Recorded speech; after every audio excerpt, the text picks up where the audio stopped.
Hi my dear friends, I hope that all of you are safe and sound wherever you are, and most importantly in the best of health. So my dear friends, the topic for today is what are the differences between Canadian citizenship and Canadian PR, or if I put it more appropriately, what are the benefits of having Canadian citizenship over Canadian PR. So guys, in this video we'll be discussing all about the benefits of having citizenship and what all are the different features that the citizens can enjoy that the PR holders can't do. So I would request all of you to please stick around till the very end of this particular video in order to be well informed and to understand the differences between citizenship and the PR. So without further ado, let's just jump into the topic. To begin with, both the Canadian citizens and Canadian PR holders are pretty much similar in nature. They enjoy most of the benefits given by the government and exercise the same fundamental rights given to them by the government. There are few key differences. We will come to that at a later point in time. For now, let's concentrate on the similarities. So guys, when we all know that the government had introduced CERB and CEWS and many other subsidies when coronavirus pandemic had hit us and when the whole world was in lockdown. So guys, citizens and PR both were eligible to apply for CERB and CEWS provided they follow certain set of prerequisites, and they were all eligible. So there was not much difference among them. As far as health benefits are concerned, child benefits are concerned, there is no distinction made between Canadian citizens and Canadian PR holders. So pretty much the point that I want to make here is that more or less everything that has been introduced and is offered by the government of Canada as a benefit or as a subsidy, both PR holders and citizens can avail its benefits. Now coming to the differences between Canadian citizen and Canadian PR holder, the first point that I would like to make is Canadian citizens can vote as well as stand in election for Canada. However, Canadian PR holders cannot stand for election nor they have the right to vote in Canada. There are few high profile jobs, say for example military, government, high level IT jobs that require a high level security clearance. For such jobs, PR holders are not considered, only Canadian citizens are considered. So if you are interested in applying for such high profile jobs, then you might want to consider to become a citizen first in order to be eligible to apply for such jobs. Canadian citizens can enter US without a visa, but PR holders need to have B1, B2 visa in order to enter the US territory.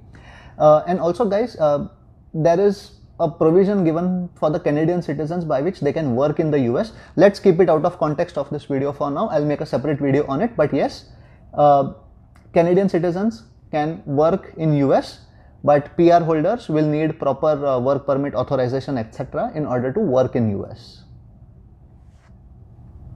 In Canada, the PR visa is valid for a period of 5 years. Out of these 5 years, the PR holder must be in Canada for at least a period of 2 years in order to keep the PR status on a continuous basis. That means if a person does not want to apply for Canadian citizenship, he can apply for the next PR visa at the end of 5th year, and this cycle he can repeat n number of times. That means he can apply for 7-8 times and he can stay in Canada for 30, 35, 40 years, no matter what, if he does not want to apply for Canadian citizenship. But guys, in each 5-year period, this PR holder must be in Canada for a period of 2 years. Failure to do so would mean that the PR status would get revoked. Citizens do not have to worry about any such restrictions at all. PR holders must always travel with 2 sets of documents. One is Canadian PR card and second is the home country passport. Guys, this is perfectly fine if you are traveling individually, but whenever you are traveling with your family or as a part of a group, it becomes very hectic and difficult to manage.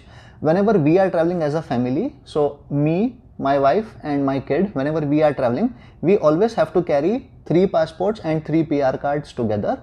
In top of that, whenever we are traveling to the US, since me and my wife have our US visa in the old passport, we have to travel with 5 passports and 3 PR cards always.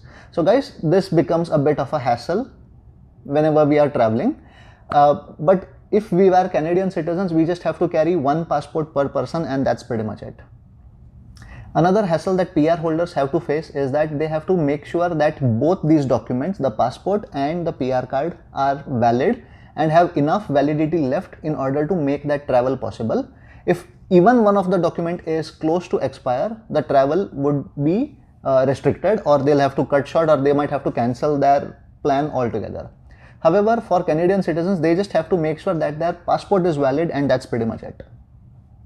According to me, the biggest hassle that the PR holder has to face is when his passport is due to expire or has already expired and they need to renew it through contacting their home country embassy or consulate in Canada. Now the problem here is that the consulate or embassy may not be available in the city that you reside in. Correct? So you need to contact them either by telephone or by mail or online in order to get the passport renewed online. So this is a time consuming process, number one. Second, each embassy will have their own set of requirements depending on country to country. So in some embassy, you will be required to produce documents that you may not have with you here in Canada. So you have to contact someone back home, procure the documents here in Canada, and then apply for your passport. So this again is a time consuming process.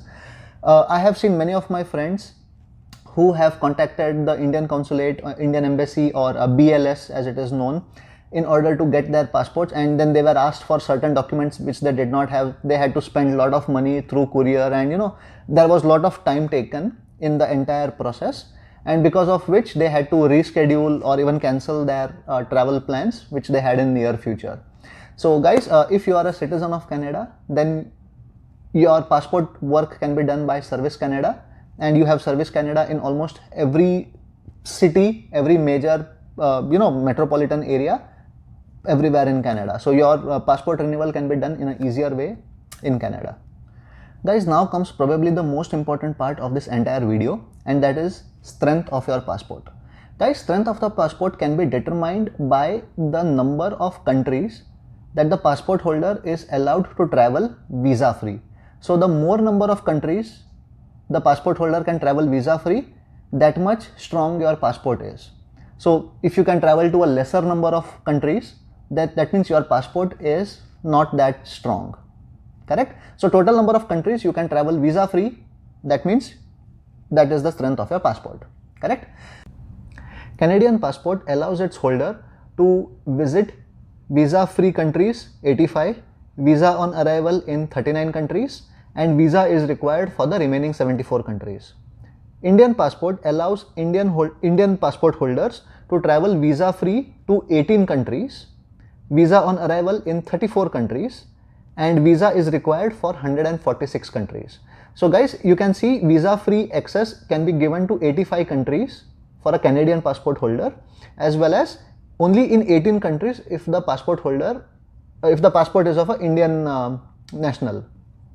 So guys, the Canadian passport is 4th strongest in the world, and Indian passport is 52nd strongest in the world.